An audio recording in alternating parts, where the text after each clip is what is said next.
Welcome to the Society Pod, a podcast for entrepreneurs, marketers, and leaders. Here's your host, Jessica Yarmy.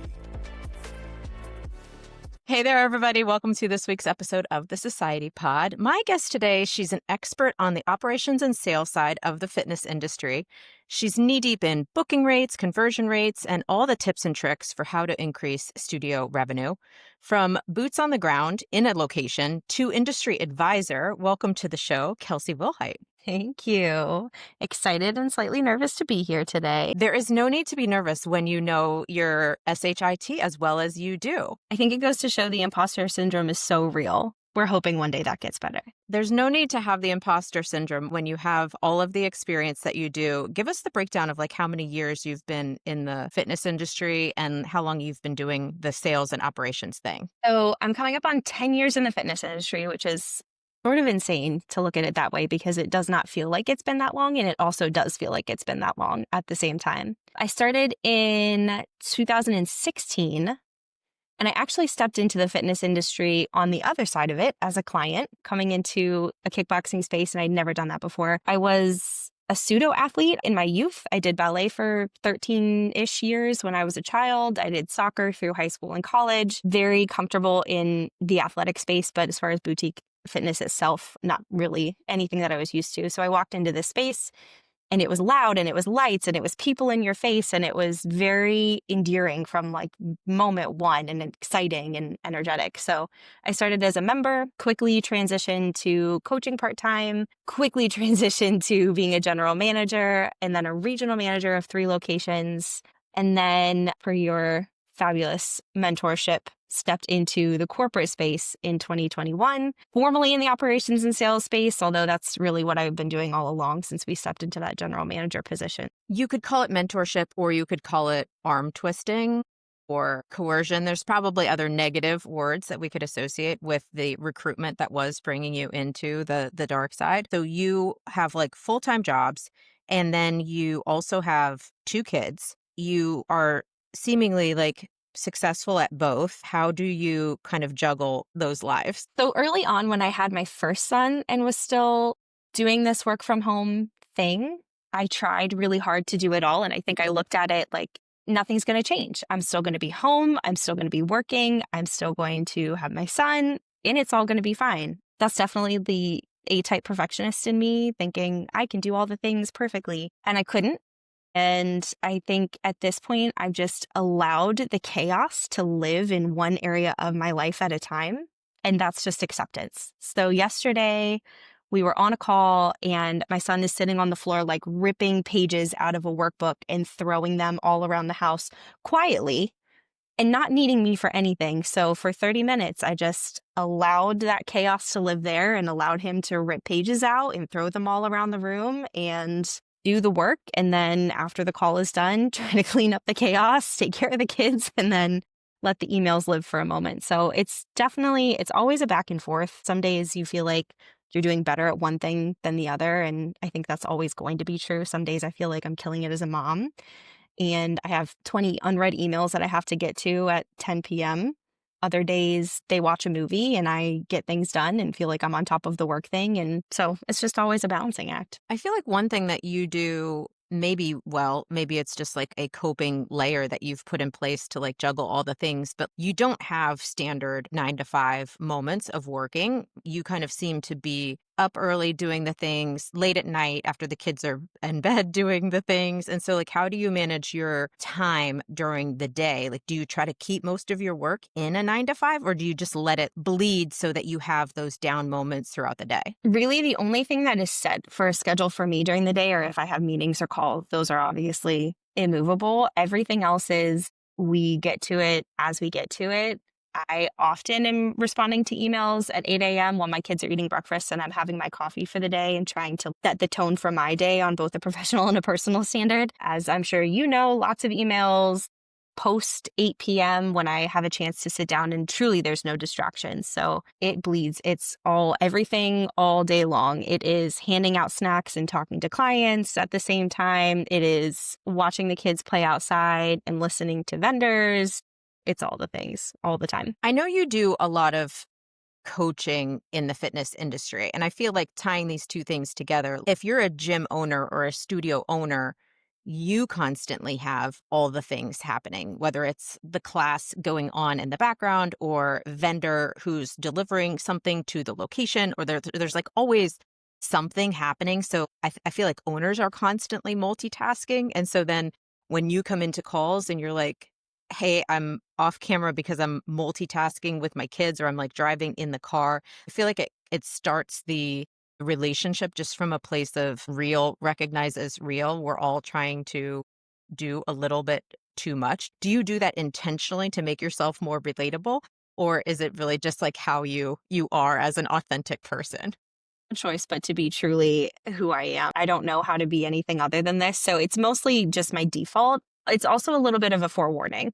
A lot of times, like we'll get on calls like heads up. I do have small children in the background. You will occasionally hear them, somebody falls and gets a boo-boo. Like you don't get time off from being mom. So you still have to kiss the boo-boos even when you're trying to help people, adjust their sales process. And yeah, it is constant multitasking. But I actually think having kids and having that empathy towards multitasking and towards trying to juggle all of the roles in your life made me a better and more effective coach in this space, and probably even made me more approachable than, somebody whose only role in life is to sit and do this kind of coaching. What I see from you is a lot of the fitness industry, and maybe franchising specifically in the fitness industry, has this ivory tower corporate support kind of vibe. And then there's definitely a delineation between like what's happening up there and then what's happening boots on the ground level.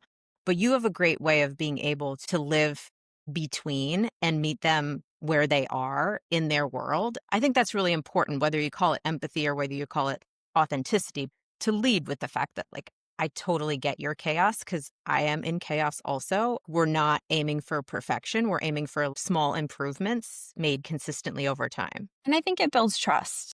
I think it's just a matter of I'm going to show up for you in the way that you need me to show up for you. And for some people, it is a little bit more corporate and they want a procedure and they want to fill out a form and they want to go through the process. But for a lot of these people, they just want to be acknowledged as people. Knowing that my family, when I was growing up, we had small business owners and I just never saw them as anything other than people. So it's an easy translation for me to take it to this space and say they don't need me to make it harder for them. They just need me to show up for them. Kids just need me to show up for them. You just show up and you build trust. And the more you build trust with them, the more they buy into the things that you're telling them to do or you're trying to help them with. So full circle. Yeah, especially when you're saying, I'm not looking for perfection. I'm looking for a little bit better. In your sales coaching, are there specific like philosophies that you kind of follow? Are there specific things that you say or find yourself saying like over and over and over again? Just do the things. I feel like I say that all the time. Just do the things. No, I think it's a people business. I'm such a firm believer in automation and having technology support your processes, but it is a people process and it's a relationship process. And I think that's something that I repeat over and over again is if your only process is digital and your only process is automation, your only process is something that's delivered by AI, you're really missing the mark. There are so many boutique spaces out there that are delivering text messages, delivering emails, delivering results, delivering community, all of those things. But truly what they're buying into is you as a person. And if you don't show up for them in that way, you don't get buy-in. You spend a lot of time, both historically in your career, boots on the ground, but then you also are like an avid consumer of this space. Do you feel like you being in location helps you make that coaching point? It does. When you do this for work, it never turns off. So every time I step into a boutique space, I'm critiquing a little bit. So even in, the gym that I go to now, internally critiqued every part of the sales process leading up to actually coming through the doors. I am probably a little bit different than most of our clientele in that if I like the workout, I will join. I don't need the additional coaching for the most part, but I also acknowledge that most people do, and that boutique fitness is incredibly intimidating for people. I am constantly internally critiquing it, but it also kind of gives me that framework of I came in as a member who was intimidated 10 years ago. So I kind of know what they're up against when they're trying to help bring these leads in. So what are some of the things that you critique? Are there commonalities between locations and brands that you see a lot of brands doing this one thing wrong? Consistency, I think, is one of the big things. When you look at the delineation between a lead that comes from your digital marketing and a lead that comes from organic initiatives, those are very different. Not necessarily processes, but you get much quicker buy-in from people who you get from organic initiatives for the same reason that we've talking about. You've already built that relationship. You've gotten the face-to-face time. You've built rapport. They have maybe inherent trust with you. Your digital leads are basically cold. The things that I think I see brands doing wrong consistently is not being consistent with their digital leads and getting frustrated because they're not picking up on text number 1 or text number 2. They don't want to call them because they're not picking up the phone. You're probably going to have to call and text them 30 times before they respond to you. If they respond to you, it really is just a matter of like being just tenacious with it. And a lot of people don't have the resilience to keep going and keep reaching out and not getting frustrated and not giving up on the leads. I think that's a really good point because the expectation is every single person's going to come through the same. You're setting yourself and your team up to fail versus if you recognize that not only different channels are going to come through differently and kind of flow through different processes, but really every person is going to have like their own individual journey. If you really start your team thinking down that path, I think that's one step closer to the ideal sales process, maybe. I know you're like deep into your numbers using either a community outreach lead or a digital marketing lead. Like drop some numbers. Like what are you aiming for in terms of booking rates? What are you aiming for in terms of conversion rates? Like how do you determine what success looks like? So if we're talking digital leads, your booking rate can sit in the 30% range. And not that it's good, but that it is common to see them in that rate. If you're looking at a combined booking percentage between your digital and your organic leads, you should have it at 50%. Your show rate should be about 80%. Your conversion rate should not be any lower than 60%. And those are kind of like your baseline metrics. I can tell from looking at your KPIs where things are missing, what part of the sales process is maybe askew, but those are the standards that I would typically say you want to meet. Where you go in and you're critical of someone's sales process, like what tips do you give owners or give general managers to improve on their process? Pick up the phone. Do the reps before you get to your money is probably the biggest thing that I would tell them. Do the reps, do the practice before you're practicing on people that you've paid for. Everyone gets so uncomfortable doing role play, and I get it. 100% it can be a little bit awkward, but the alternative is you've already paid X amount of dollars for this lead to come through your doors, and now you mess it up because, you can't build that connection and you don't know how to schedule them appropriately, or we kind of miss the sales process there. So practice not on your money.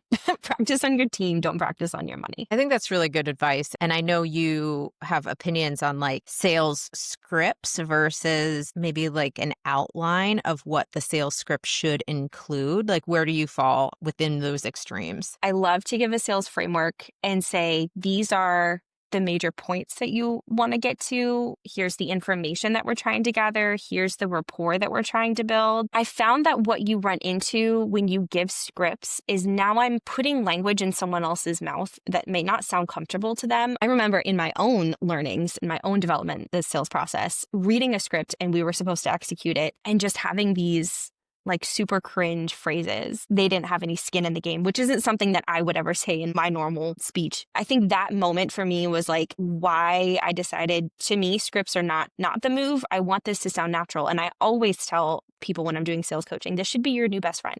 This is like you just learning who this person is and trying to see if they're going to become your new best friend.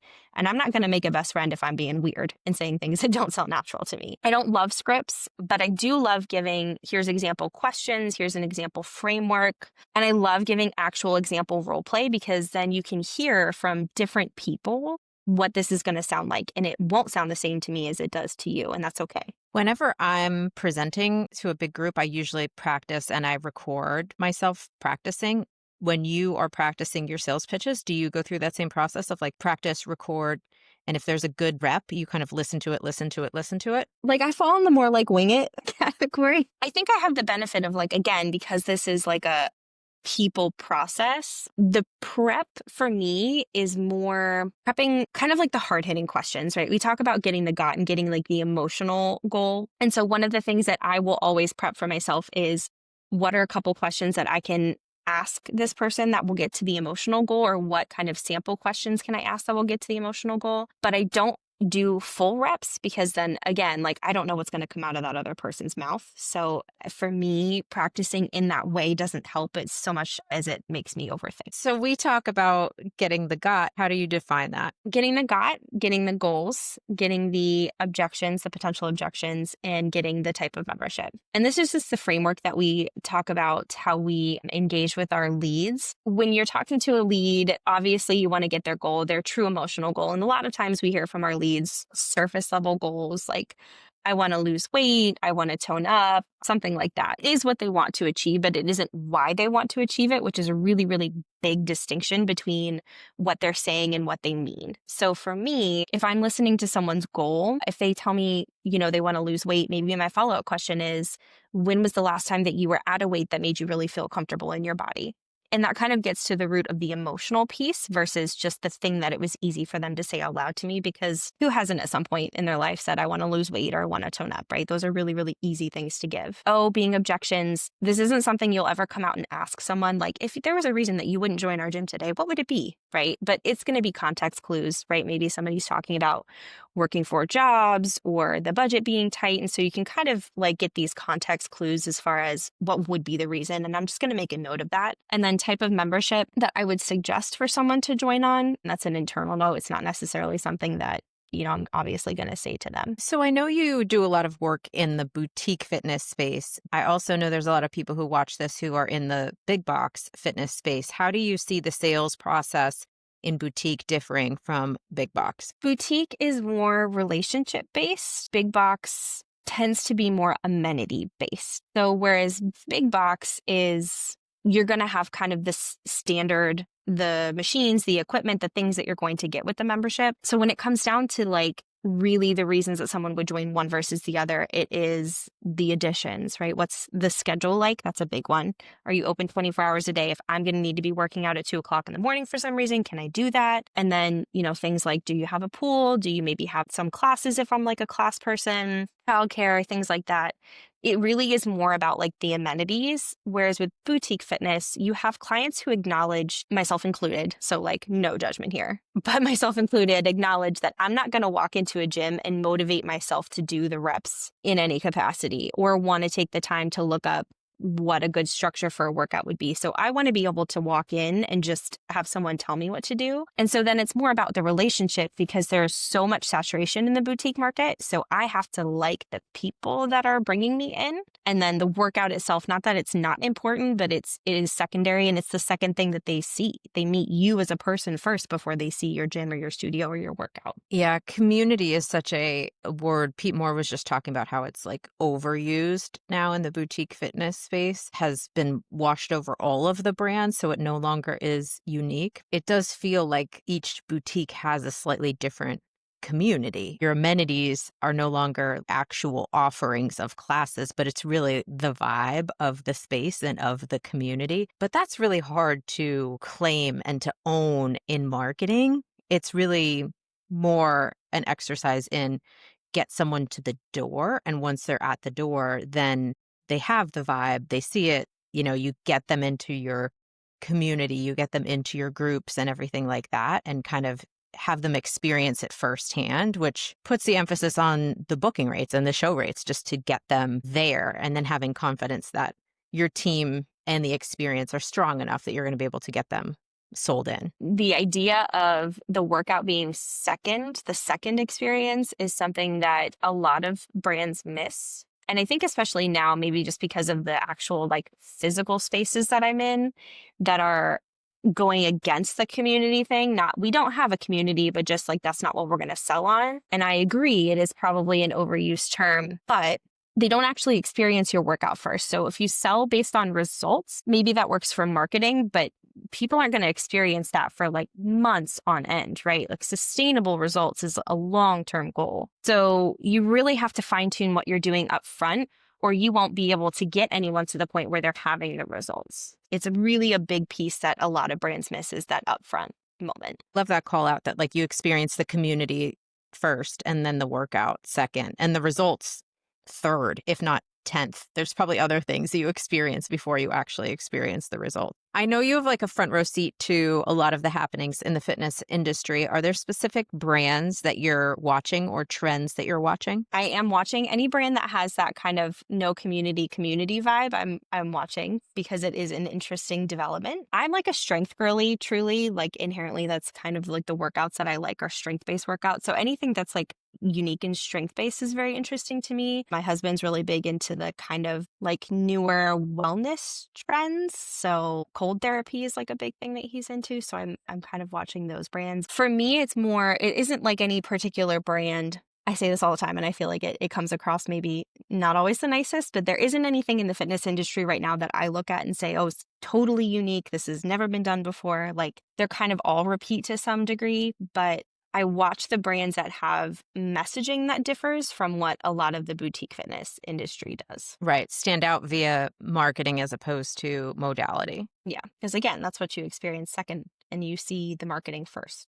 So that kind of has to be the interesting thing. I like that way of kind of breaking it down. You and I kind of play in the franchising space. I think a strong brand is so necessary to get an owner bought into the concept, because sometimes you'll have fitness people who come in and be an owner, but more oftentimes you have a business person who's coming in as an owner, and they're not necessarily falling in love with the modality as much as they're falling in love with the brand and the initial messaging attached to the brand. And even for them as franchisees, like the love kind of follows. It goes brand, community, modality. I think it's an interesting both consumer side and franchise owner side way to like frame up what happens in the space. If you were looking to open a concept, either yourself from scratch or through a franchise, what concept would you be looking to open? That is such a hard question. It would probably be something strength-based just because that is what I love. But I can't say that there's anything that I look at right now and I'm like, I absolutely would want to be in that because of working in this space and very particular with like the franchisor groups. Like we work with some incredible franchisors for sure.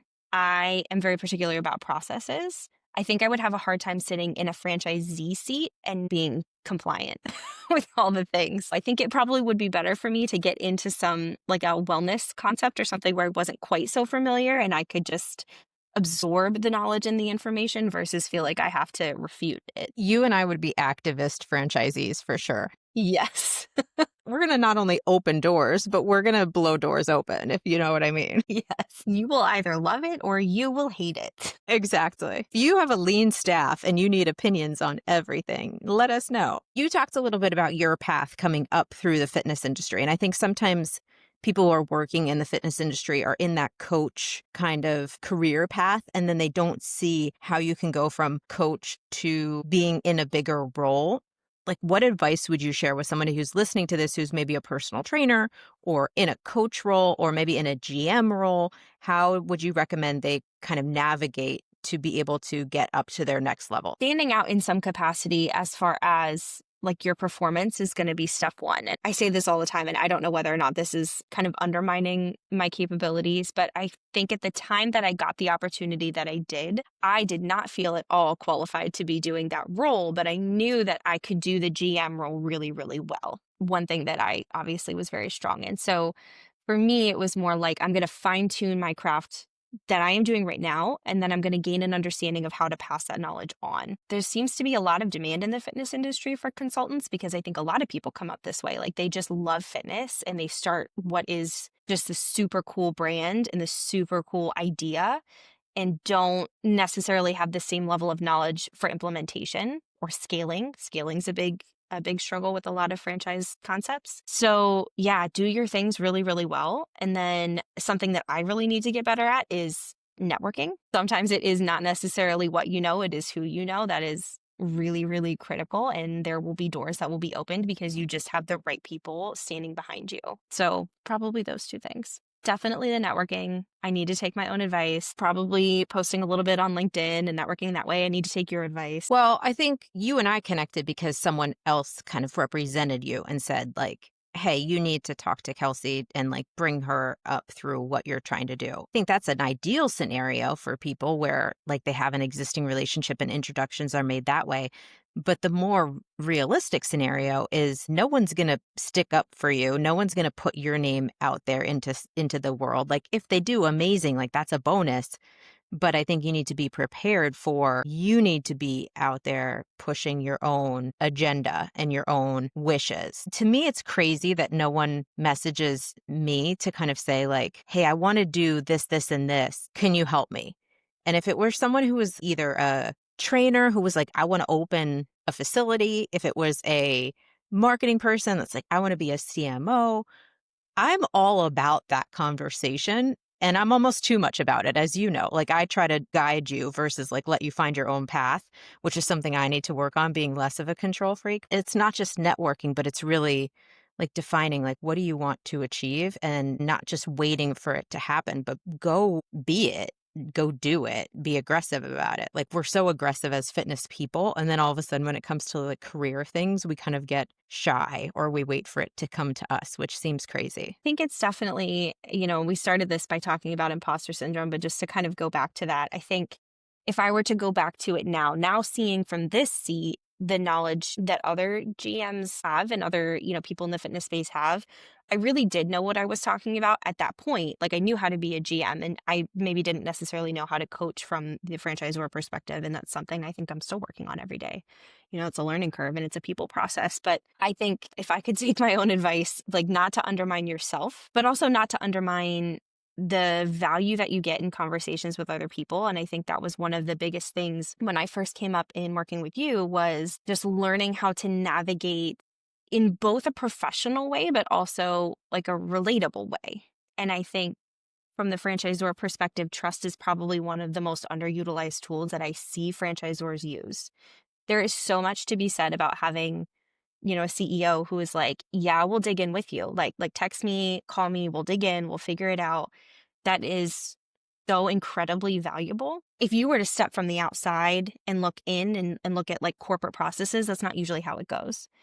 So, I think it is partly just acknowledging for yourself what are my capabilities and what do I know, but also surrounding yourself by people who operate the way that you want to operate and not necessarily looking at the people who maybe seem successful from the outside, because we've seen brands who seem very successful from the outside and then suddenly it comes out that there's all these financial issues and it maybe isn't always what it seems. So yeah, I think just vibes, that's not like a tangible concept, but like truly vibes and what do I feel when I'm working with someone is really, really important. We have definitely seen a lot of good examples of leadership as well as maybe examples that seem good from the outside. And then you get under the covers and you're just like, okay, wait, this is definitely off. But I know you're passionate about your own leadership path and your own ability to coach people up and skill up the next generation. And so as you think of yourself as a leader, how do you define your leadership style? If I've hired someone to do a job, I need to trust that they're going to do the job, and that's it. I don't want to be a micromanager. I don't have time to be a micromanager. I already have to like micromanage two very small children on a day in, day out basis. So I'm that person. Like if you run into something, call me, text me, we're going to dig in and we're going to figure it out.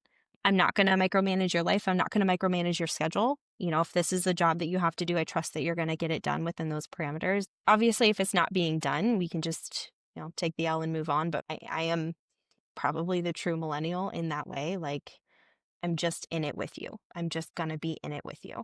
So what about hiring? Because a lot of fitness facilities have hiring as a number one issue to scaling their business. They can't add classes because they can't add teachers.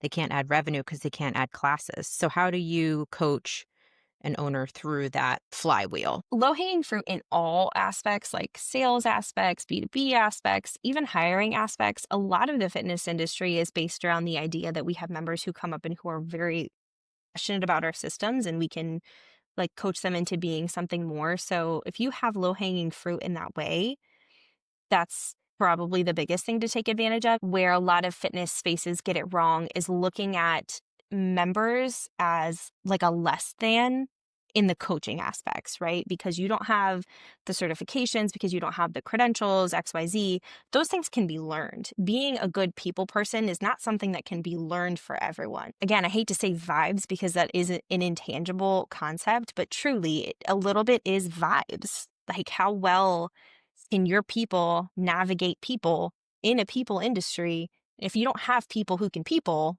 they're not yours. That's the same at the location level as it is at the franchisor, where like you're not going to bring somebody into your family if they're not fitting that same culture or vibes, to use your millennial reference. Okay, so if you were not working in fitness, what would you be doing? I really thought for a long time it was going to be healthcare. I mean, I went for my master's was an MBA with like a healthcare focus. So, managing basically like a doctor's office. How would I manage a doctor's office? And then I got into it and I realized that I don't want to navigate the insurance piece of it. So I think I would stay in like the business realm in some capacity. This sounds so cliche. I really do like the part of the fitness industry where we are helping people in doing something good, right? Generally in the world. And I think that's where like healthcare, you would think that, you're doing something good and it doesn't always look that way. I think fitness for me was just something that I fell into and was so passionate about when I fell into it. Fitness came into my life in a time where I was kind of a little lost. I had just moved to a new area. I didn't really know anyone. I didn't have a community, to use that term that's overused now, but I really didn't. And so it was something that was my thing and my people, and it like gave me confidence in myself again. It's hard to imagine not doing this because it was just such a big thing for me in my personal life. Yeah, it's a little bit like breathing right now. If it wasn't a job, it would just be the way that you would live life. Right. Like I'd still be in fitness, I think, in some capacity. In my career trajectory, I mean, since the moment I stepped into fitness, it's like I have had my hands in like lots of different fitness things, just like by default, right? There's a moment in time, and I hesitate to say this on a public platform, but there's a moment in time where I got really into CrossFit. I started coaching CrossFit because I was really into CrossFit, and I don't seem to have the capacity to like do something from like the outside perspective and not like dive into something that I'm really passionate about. It would be really, really hard for me to imagine doing something else. What would you say is your superpower? I think one of my superpowers is just the empathy piece of understanding, especially sitting in a franchisor seat. It's ironic sitting in a franchisor seat when you're like the expert, but you're actually treated probably less like the expert than if you are sitting in like a consultant seat, right? People, when you're sitting in a consultant seat, are like coming to you for your expertise. Whereas when you're in the franchisor seat, they are actively refuting your expertise on a lot of occasions. I think one of my superpowers is just the empathy to understand that their anger isn't at me as a person, and being able to navigate spicy personalities and like connect with them and help them and get buy-in from them despite what they've thrown at me. You have a really strong growth mindset about you, whether it's like learning something new within our space or whether it's talking to a franchise owner and listening for what are they saying that you need to learn that's going to help you coach them correctly, instead of just coming from a place of I know all the things and I'm going to coach pretty condescending or just know it all kind of place. Like you have this like expansive way of being in conversations where you always are listening for what is the next piece of information to learn to then apply to be better. The first in-person sales training that I led with you, and wondering how it was going to go over, that I almost every time I was trying to coach, a new process or something, maybe make tweaks in a GM's process, and being like, I know that this is the route that you want to go because I messed this up. Like, I don't remember how many times I said that in maybe not quite so PG language, but like, I know this because I messed it up 100 times. So I'm telling you so that you don't have to mess it up 100 times. I've already done it for you. That's the one thing I really like about coming from the boots on the ground perspective is truly like, I understand. I understand what you are working with. I understand what you're working against because I did it and I messed it up. I was 22 when I sat in the GM seat, so I was a baby and I was inexperienced. It was my first time in management. So like everything that I could have messed up, I messed up 100%. And that's how I learned. So was there ever a time outside of fitness or inside of fitness that you were on a lull, or like call it a setback season, where you had to kind of orchestrate yourself into a comeback? What's your strategy for dealing with setbacks and comebacks? Saying yes when an opportunity pops in your face. And that's actually how I found fitness truly, was I was in a setback season. So I had just gotten married, and again, I moved down here. The original plan for me was to go to medical school, moved my life to where I live now, and just realized that I didn't think I wanted that anymore. But that was very hard for me because for all of my life, that was what I want to do. I was going to be a doctor. I was going to do the things. To have that mindset shift of, for 22 years of my life, this was the thing that I was going to do for sure, and have to come to terms with the fact that I did not want to do the thing that I really thought I wanted to do, was very hard for me. And then I kind of tried to force it, despite knowing, I think, in my soul that I didn't want to do it. I tried to force it for a little bit. And I took a couple of jobs at, a hospital near me that just made me miserable. Like, I look back on that person and truly don't recognize who I was for that period of my life, because I'm not inherently like a miserable person at all, but I was miserable. I got into this workout routine in this space, just decided, like, if the opportunity presents itself, say yes, despite being scared. Say yes, even if you feel unqualified. When they asked me to be the general manager in the location that they were opening, in my head, I think I was just the only option. Everyone else that I work with that has experience here has other stuff going on. They have other commitments. I think I'm the only option. Because I'm the only option, because they're stuck with me, I'm going to do the absolute very best that I can possibly do to like maximize on this opportunity. It was the same thing when, you brought me up into this role. I was like, I'm not prepared or qualified to do this, but I'm going to do the very, very best that I can possibly do, knowing that I am not prepared or qualified, and just try to maximize the opportunity that's been given to me. We've covered a lot of ground today, but is there anything that's top of mind with you that you want to riff on that we have not talked about? I think we covered it. I think one of the best things that has come of like working alongside you is women supporting women thing, I think has been incredible for me. It was like scary to be 6 months into a job that I felt like I wasn't qualified for, and having to be like, so I am pregnant with my first baby. And I don't know what that's going to mean for me, knowing how I wanted to kind of lay out my time. But it really has been, because I think there's so much out there that's like women supporting women, but not really. But just for you, and to say thank you for that, and showing me that there are women who really support women in all of the ways, in all of the phases of life, in like what it really means to be a female working in a professional setting. That's not really a riff, but just a shout out to you. It goes in both directions, because the way that we flow, I've had to say to you guys, like, today's going to be a mess. I've had to say to you, I'm going to be offline because I got to deal with something for my kid. Like, we've gone through things that are like kid related. We've gone through things that are just like family related. It goes in both directions, where I think we all just have like a mutual flow of energy and resources, where like if somebody's down, we're going to try to overcompensate on the other side to make sure everybody's fine, and we all kind of like fly through the time. It's been very fun, and I think it has been an interesting lesson in how to structure companies so that maybe specifically like females can thrive. We have a very boundless, to use Sam's word, we have a very boundless culture, both in terms of potential, but then also in terms of there's no boundaries on how there's as few rules as possible so that everyone can be successful and everyone can find their happiest flow within the limited boundaries that we set. Like zero boundaries. If there are boundaries, I don't think I know what they are. We haven't hit them yet. That's why we would be activist franchisees and absolutely terrible corporate employees. We have to figure out this entrepreneurship thing because there's no going back. Put boundaries up and we're out. It's been so great chatting with you. Thank you for sharing everything that you know with us here. And thank you for everything that you do for the fitness industry and for maybe millennials coming up in the fitness industry. We look forward to your more active LinkedIn presence because we heard that committed here earlier today. We will all be following along your journey. Thank you for having me. I guess I'm going to go draft my first LinkedIn post now. Thank you for being with us here today on the Society Pod. We hope you enjoyed this episode of the Society Pod.